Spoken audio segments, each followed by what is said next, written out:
Oi, gente, tudo bem? Eu sou a Ariane, eu tô no primeiro semestre de jornalismo aqui na Fapcom. E hoje nós vamos entrevistar o Márcio Araújo, que é campeão mundial de vôlei de praia, vice-campeão olímpico, tetracampeão brasileiro e tricampeão sul-americano.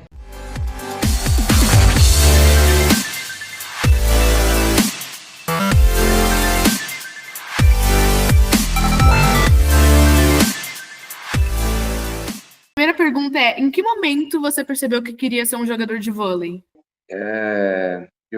Meu pai é professor de educação física, né? Então eu, quando comecei a praticar um esporte, desde criança, desde os 3 anos de idade. Então já era uma coisa, como eu posso dizer, já era no sangue, né? Então eu já estava no esporte há muitos anos, já praticava ginástica, fiz saltos ornamentais, natação, futebol. E chegou um momento que comecei a crescer, ficar muito grande. E aí eu fiz um teste no clube, passei, e aí fiquei, né? Então, assim, eu fui mesmo mais porque meus amigos estavam, vamos lá, mas tu é grandão, pode ser que dê certo e tal.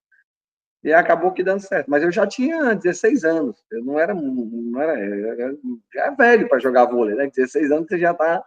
Mas como eu era atleta, né, já tinha uma capacidade física, motora bem, né, desde os 3 anos que eu praticava esporte, então foi aí que eu vi que dava para jogar vôlei, mas foi através de amigos, né, que me convidaram, eu fui, e aí acabou dando certo, né, eu fiquei jogando É, vôlei, depois entrei na escola, né, pela escola, depois pelo clube, e depois fui para a praia, aí eu fui jogar vôlei de praia, 3 anos depois. sensacional.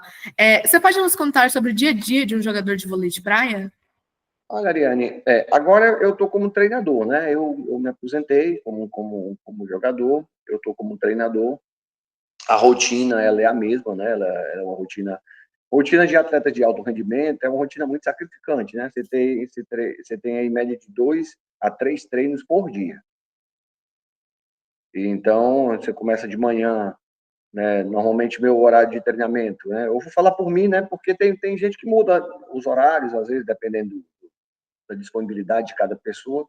O meu horário de treinamento era de 7h30 às 10h30 de manhã. Né? Eu chegava às 7 horas, aquecia e tal, às 7h30 a gente começava e até às 10h30.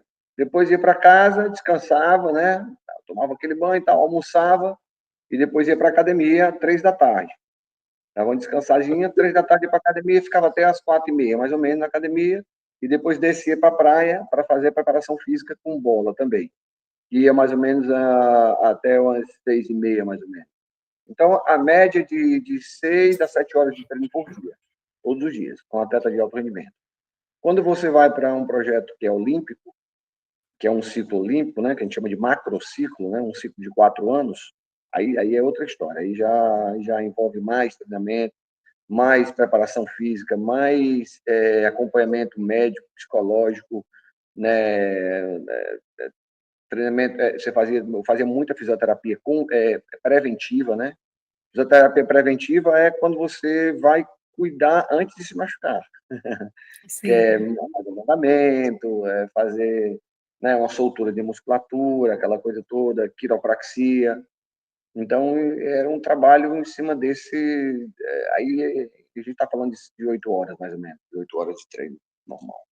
Mas é bem puxado, né? Bem puxado. E a alimentação também, alimentação muito importante, né? A gente gastava de média de 5 a 6 mil calorias por dia. É muito, né? É muita coisa. De 5 a 6 mil calorias por dia. Então, a gente, média mais ou menos, uma média de 7 a 8 litros de água por dia, né? De líquido. De 7 a 8 litros de água. Né? Então, Sim. são atleta olímpico, né? Você está falando de atletas que são super atletas, né? Não são pessoas, né, normais, né? Não são pessoas que têm uma vida normal, né? São pessoas de, de uma de uma performance alto índice calórico, né? De alto desgaste físico. Então, da mesma forma que é muito desgaste físico, tem que haver também muito controle na recuperação, na alimentar e na recuperação física, né? Sim. Sabemos que as Olimpíadas é um dos grandes sonhos da vida de um atleta. Então, você pode nos contar como foi as Olimpíadas em Atenas em 2004? Olha, eu joguei Atenas e joguei Pequim, né? Você quer saber das duas, não é Sim. isso? Vamos Sim, lá. inclusive a próxima pergunta é sobre Pequim. Vamos lá.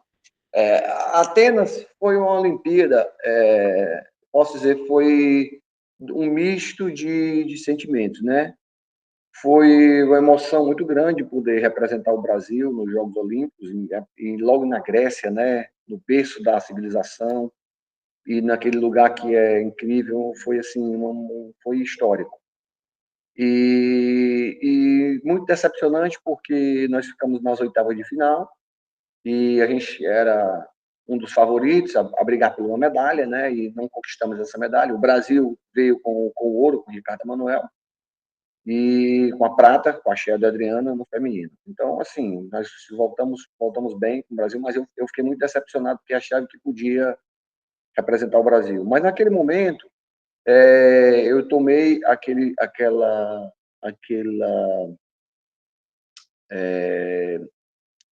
momento de vida, eu tomei com experiência de transformação para mim, né? De mudança e serviu muito como aprendizado. E eu me preparei 4 anos, nos 4 anos seguintes, para mim poder estar com a cabeça muito mais forte e poder representar o Brasil da forma que foi, né? E aí deu tudo certo. Você já sabe o final. É, o- Foi incrível, inclusive. O processo de superação em Atenas para Pequim foi mais psicológico, então. Muito mais. Alguns pontos técnicos e físicos que a gente resolveu mudar, mas em si a parte psicológica foi o que mais afetou. Até porque, Ariane, você se encontra, né? Quando você vai para os Jogos Olímpicos, né? Você tem a oportunidade de estar perto das pessoas as atletas mais importantes do planeta, né? Eu tive o prazer de tomar café com o Nadal, né? Eu conheci o Rafael Nadal. Eu tive com o Kobe Bryant, né? Eu conheci o Kobe Bryant, né? Assim, eu cruzei com o Michael Phelps várias vezes, né? Eu jantei com o Bolt. Então, sabe, eu almocei com a Zimbaeva. Você vai tendo contato com as pessoas mais importantes do planeta no âmbito esportivo. E esse é o tipo de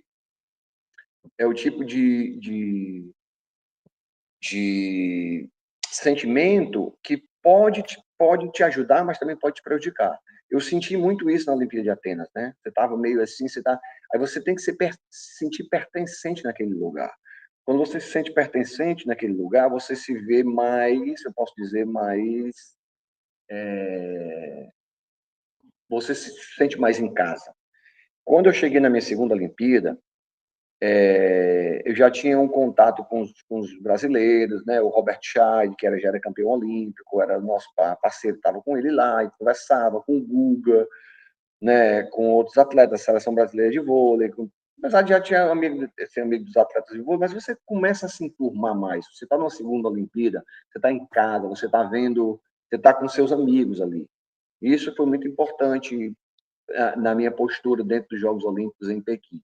Isso mudou muito a minha trajetória de campo, entendeu? Você se sentir em casa, você olhar naquelas pessoas assim, eu cruzava de novo, eu já cruzava com o Bolt, né, com a Zimbaeva, com a Sharapova, e dizia, opa, ai, tchau, acabou, não negócio de bater foto com ninguém, não. E eu fui, nem, entendeu? Assim, é óbvio que eles são estrelas, né, mas assim, era só mais um para mim. Então eu tinha essa consciência, né, que eu não podia também extrapolar porque o emocional se vira passageiro das emoções e isso não pode. Naquele ali você tem que estar focado, né? Você tem que ter muita concentração. Então isso fez com que eu performasse muito melhor. E isso te levou à medalha de prata. É verdade, é verdade. É, A gente eliminou os grandes favoritos, que era o Ricardo Manuel na semifinal, E na final, a gente podia ter ganho dos americanos de 2-0, e perdemos no tie-break de 2-1. Mas foi, assim, uma grande conquista da minha vida, né, para mim, né, foi um grande momento na minha vida profissional, talvez o meu maior. E eu tenho muita felicidade em poder ter tido essa oportunidade de representar o Brasil e defender as nossas cores nos Jogos Olímpicos. Isso é um motivo de muito orgulho para mim. Não, bom, levando em consideração que você é campeão mundial, vice-campeão olímpico e outros vários campeonatos que você já ganhou na sua vida, qual você considera ter sido o jogo ou o momento mais importante da carreira? Olha, Ariane, tiveram vários momentos na minha vida que foram momentos decisivos, né? Assim, eu tive vários momentos decisivos. Não dá para me descrever um jogo. Se eu pudesse escrever os jogos mais importantes, eu diria que foram as duas finais que eu fiz. Eu fiz outras finais, mas eu fiz a final da Copa do Mundo, do World Championship na Alemanha, contra a Suíça, onde eu fui o campeão mundial, e a final Sim. dos Jogos Olímpicos em Pequim, em 2008, onde eu ganhei a prata contra os Estados Unidos.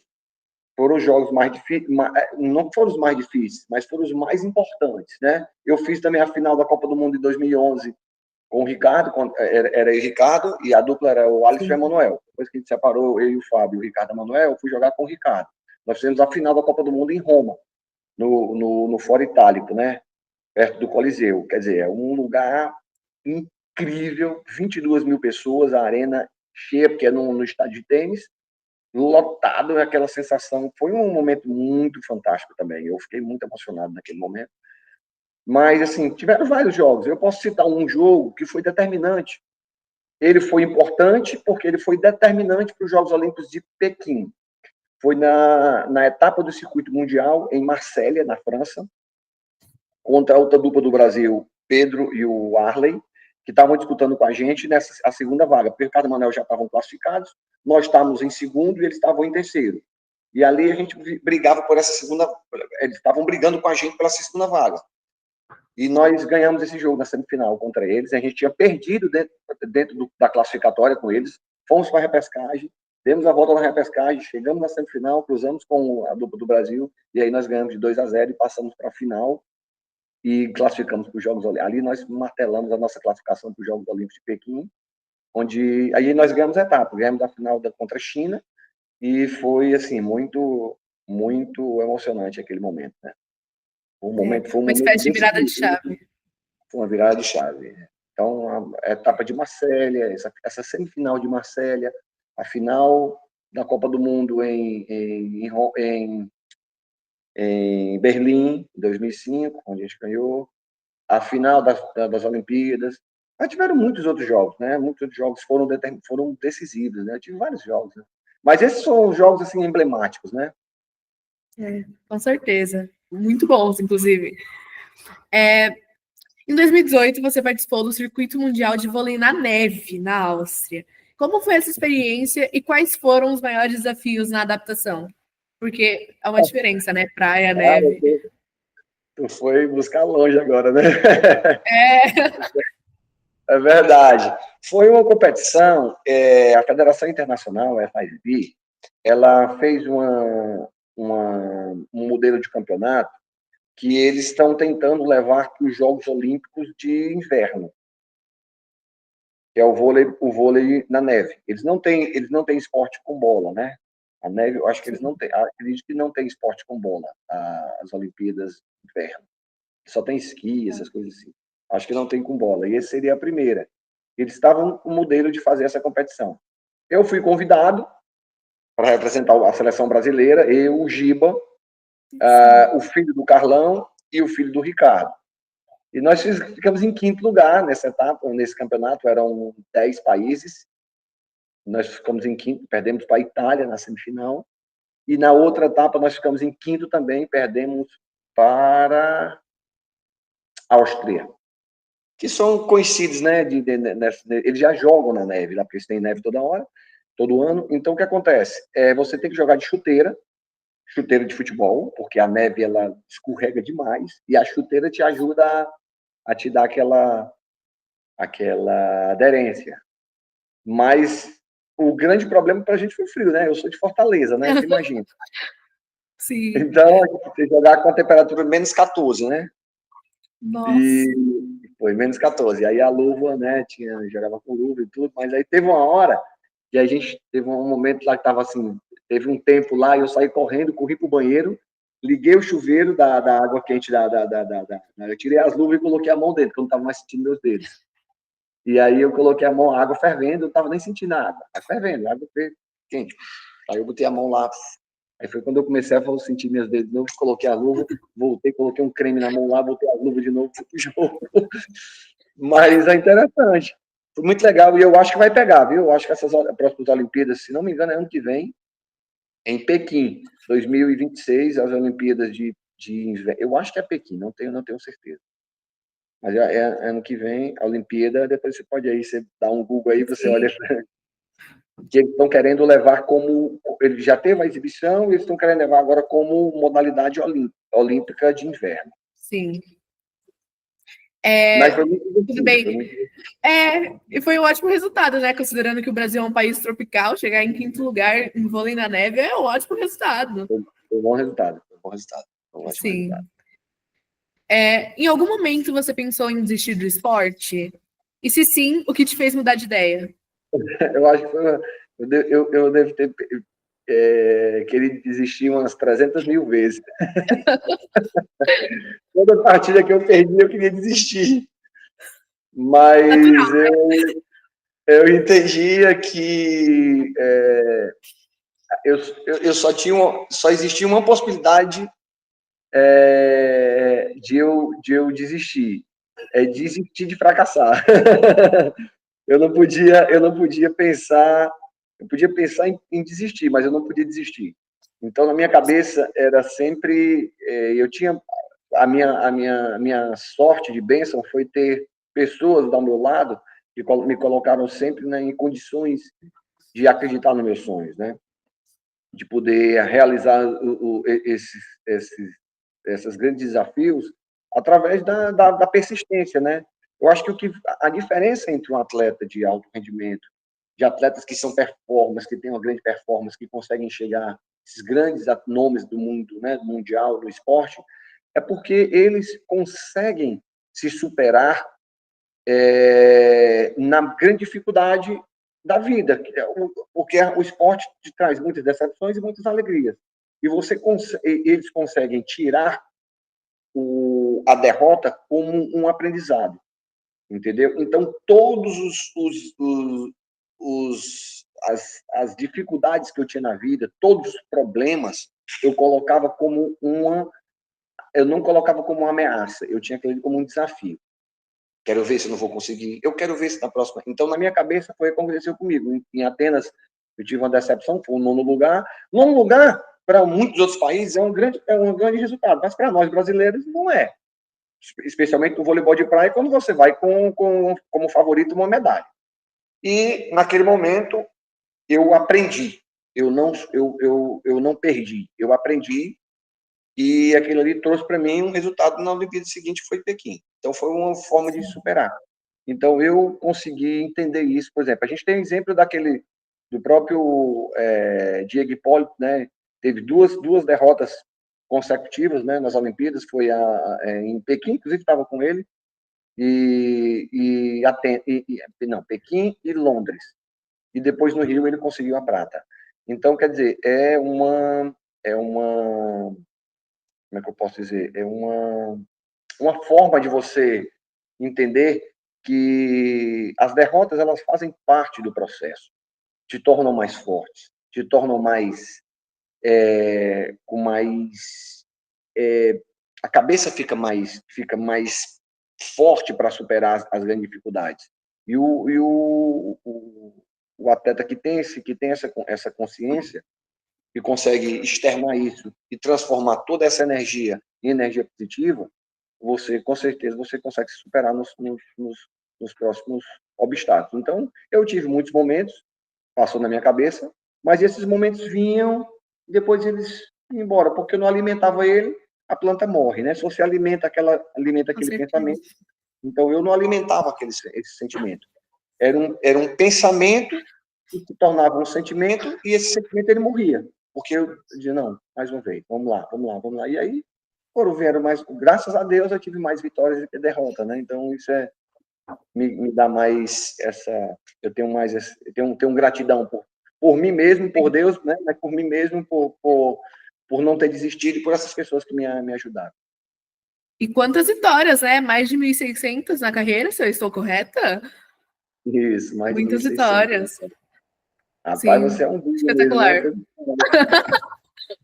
Não, espetacular. O vôlei te deu a oportunidade de viajar o mundo com o circuito, certo? Então, a gente gostaria muito de saber qual que foi o seu lugar favorito para jogar. Olha, boa pergunta essa. Existem lugares favoritos e lugares favoritos para jogar, tá certo? Aí são duas perguntas, Sim, tá certo? sim. Ó, Tá o livre para lugar responder as favorito. duas. Pronto, eu vou responder as duas. O meu lugar favorito de jogar foi Roma. Porque Roma é Roma, né? E o meu lugar. Meu lugar. Não, meu lugar favorito de estar foi Roma. Mas o meu lugar favorito de competir foi Áustria. Cidade chamada Klagenfurt, que era uma cidade perto de Viena. E lá era um campeonato maravilhoso. Eu tive a honra de ganhar esse campeonato. Era um grande slam. E é lindo, lindo de jogar lá. Um campeonato charmoso, lindo, maravilhoso. E eu tenho muitas boas recordações desse lugar. Fico muito feliz em poder, quem sabe um dia voltar naquele lugar, mas é muito lindo, a Klagenfurt. Sim.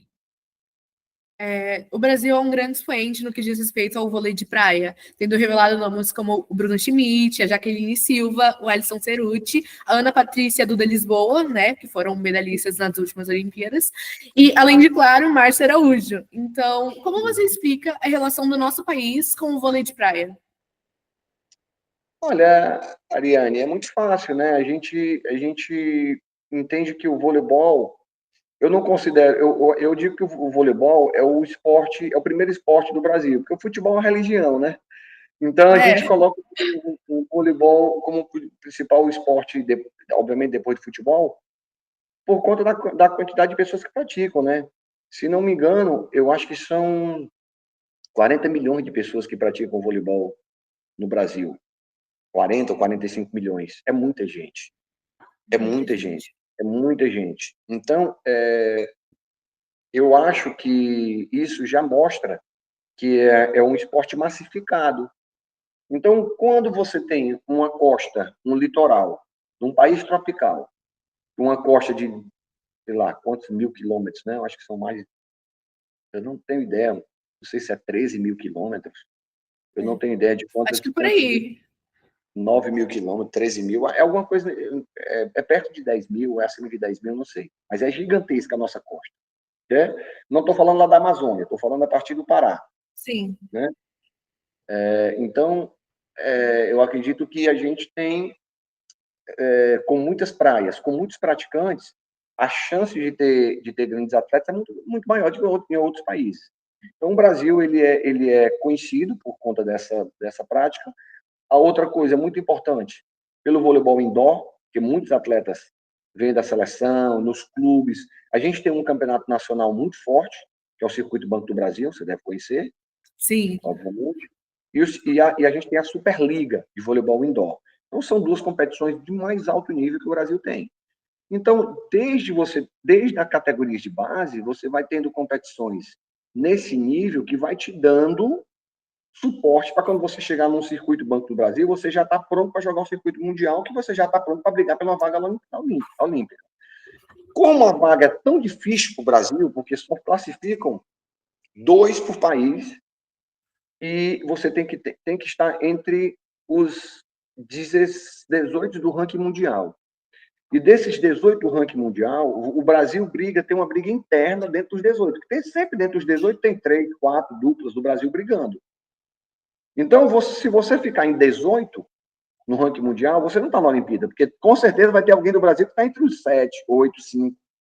Então, quando eu me classifiquei para Atenas, em 2004, eu fui como ranking 2. O ranking 1 era o Ricardo Emanuel. E o ranking 5, que ficou eliminado, era a terceira dupla do Brasil. Só para você ter ideia. Dos 16 do mundo. Era 1, 2 e 5. Na Olimpíada seguinte, que Pequim, eu fui rank 3. Ricardo Emanuel foi rank 2, Estados Unidos... Não, Ricardo Emanuel foi rank 1, Estados Unidos foi rank 2 e eu fui rank 3. O Brasil foi rank 6, a terceira dupla. Então, se eu tivesse sido sétimo do ranking mundial, eu estava fora da Olimpíada. Você entendeu? É Tu tá entendendo? bizarro, Tu tá né? entendendo o sistema do ranking Sim. de classificação? Então você estando entre os 18 do ranking mundial para os Jogos Olímpicos, não te classifica ainda para a Olimpíada. Então você tem que ser, além de você tem que você tem que classificar entre os melhores do ranking mundial, você tem que ser os melhores dos melhores, senão você fica fora. Então, essa foi a grande dificuldade, né? Então, quando eu cheguei, a gente chega na Olimpíada já muito preparado. Então, por isso que o Brasil entra como essa questão como favorito. Espero que na próxima Olimpíada, a gente tenha um masculino mais forte. A gente tem o feminino com a Ana Patrícia adulta e temos outras duplas do Brasil que são fortes. Espero que a gente possa ter eles nessa caminhada aí. Há alguns meses você começou a ministrar aulas para a formação de jovens atletas em Cabo Verde, certo? Isso. Você pode nos contar um pouco mais sobre essa experiência? Bom, eu trabalho num projeto que se chama Empowerment, que é o desenvolvimento do voleibol de praia e voleibol indoor no mundo inteiro.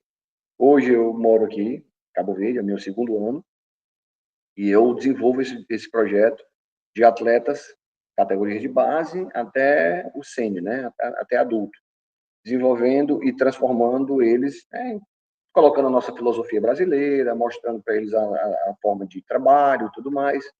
E eu tenho muito feliz em poder ajudá-los e fazer, passar um pouco dessa minha experiência para eles, entendeu? Então, é um projeto muito legal, eu estou muito feliz aqui.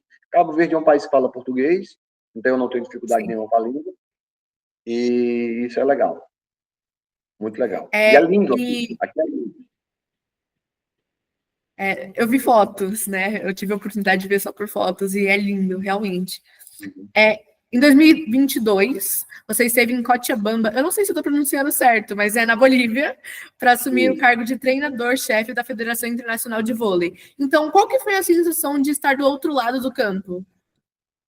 Olha, muito legal, boa pergunta. Eu morei 2 anos na Bolívia, fui a temporada 2022 e 2023, em Cochabamba, e depois eu fui para Sucre, nessas duas cidades, mas fiquei mais em Cochabamba.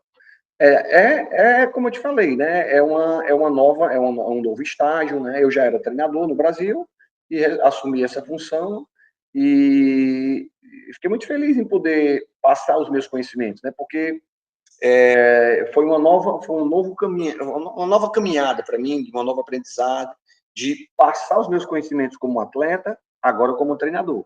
Então, eu tive que remodelar algumas coisas na minha cabeça, né, na minha forma, na minha linguagem, na minha forma de trabalhar, de poder ensinar. Porque, às vezes, Ariane, você sabe que tem muitos atletas, bons atletas, que não conseguem passar como treinador a experiência.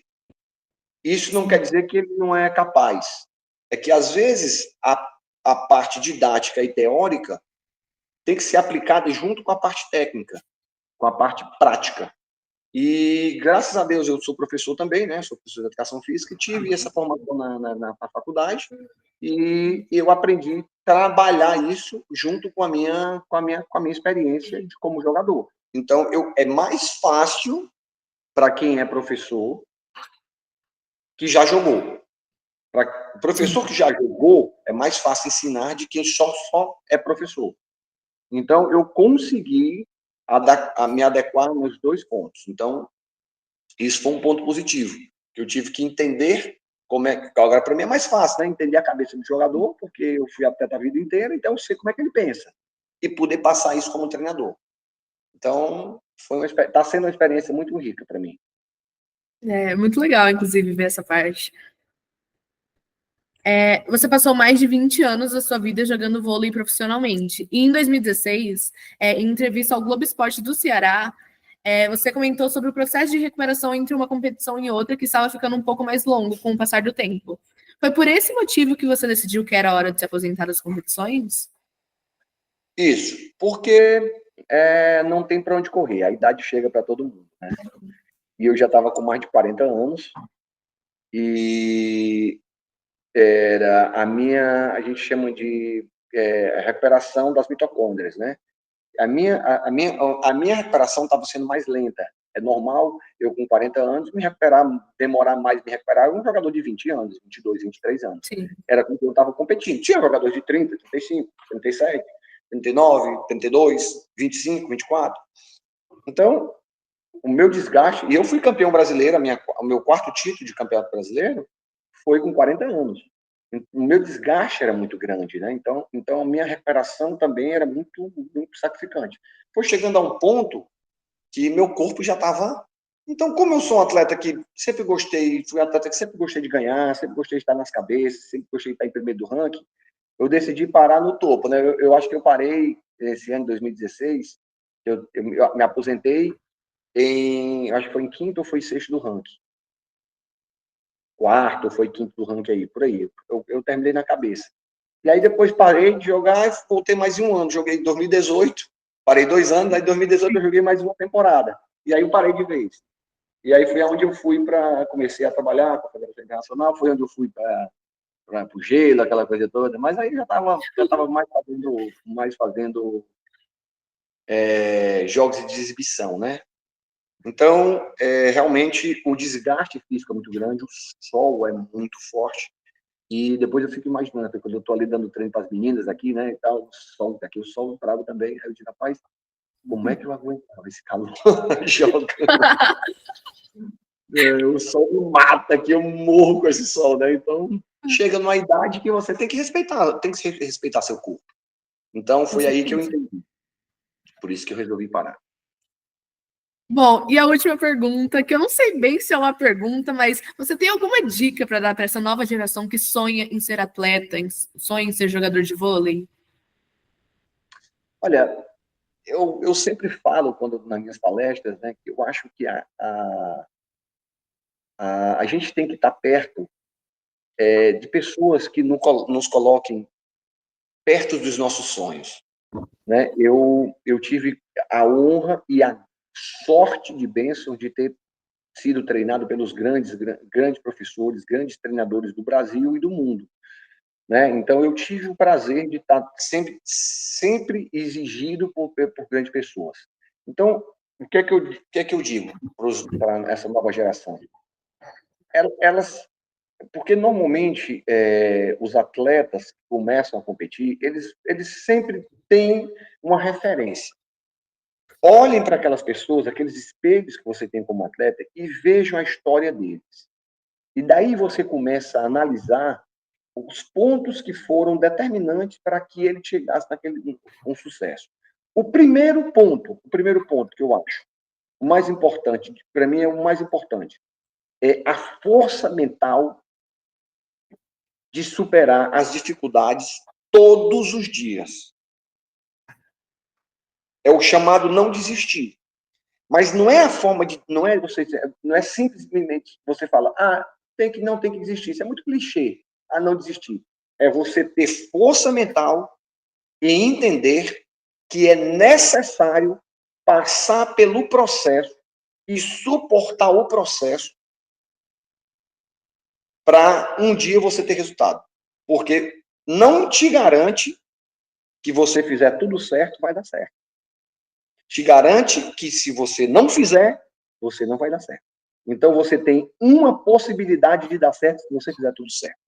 Então você não tem opção de querer fazer algo que não seja o melhor. A outra coisa que eu falo é sempre busque melhorar como atleta. Não vá para um treino, não vá para uma competição, não vá para um ambiente de trabalho cumprindo um protocolo.